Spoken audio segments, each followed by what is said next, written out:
C'est le premier signal envoyé par le nouveau gouvernement grec qui tient en un mot l'intransigeance. Nicolas Barré, bonjour. Bonjour Thomas. Le gouvernement de Tsipras qui veut faire une croix sur une partie de sa dette. Le souci, c'est que les Européens, eux, ne veulent rien lâcher. Alors voilà pour les postures. On fait quoi maintenant pour avancer ?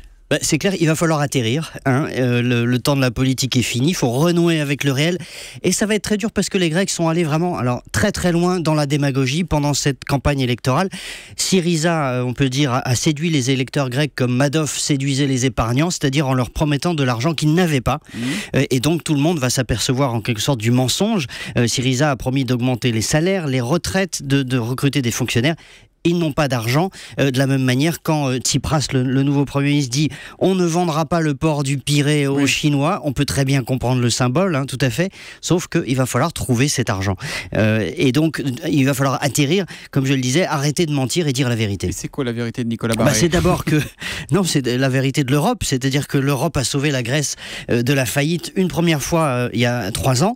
Et donc, quand les électeurs de Syriza disent « ras-le-bol l'austérité », ils oublient juste un détail, c'est que, effectivement, ils se sont serrés la ceinture, c'est incontestable. Les fonctionnaires ont subi des baisses de salaire, il y a eu des coupes dans les dépenses publiques, etc.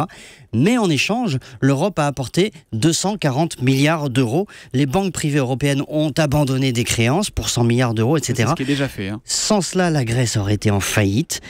Sans cela, ça aurait été le chaos. Sans cela, la Grèce aurait quitté l'euro. Les épargnants grecs auraient été ruinés, un peu comme les Russes aujourd'hui sont ruinés par l'effondrement du rouble. Et donc, ces épargnants grecs n'auraient plus rien. Le pays serait ruiné, ils ne pourraient pas espérer repartir. Donc, ces affreux qui ont été vilipendés, qui ont été insultés pendant la campagne électorale pour avoir imposé l'austérité au pays, ces affreux, c'est nous, l'Europe. Donc, c'est ça la vérité. Et c'est exactement le contraire de ce que Tsipras a dit pendant toute la campagne. D'accord, Nicolas, mais j'en reviens à ma question initiale. Comment on en sort ? Comment on sort de ce dialogue de sourds ? Je pense qu'il faut éviter maintenant le choc des opinions publiques, c'est-à-dire entre une opinion publique grecque qui a été bercée d'illusions et une opinion européenne qui ne veut pas payer une deuxième fois. Donc il faut trouver une solution, étaler sans doute le paiement de cette dette, revoir certaines modalités, alléger le fardeau, etc. Ça ne coûtera pas trop cher aux Européens si on procède de cette manière, mais il ne faut pas se faire d'illusions. La Grèce a été sauvée déjà une fois par l'Europe, elle ne le sera pas une deuxième fois sans faire beaucoup d'efforts en échange. Voilà, l'édito éco de Nicolas Barré, directeur de la rédaction des Échos, tous les matins à 8h10 sur Europe 1. À demain, Nicolas. À demain.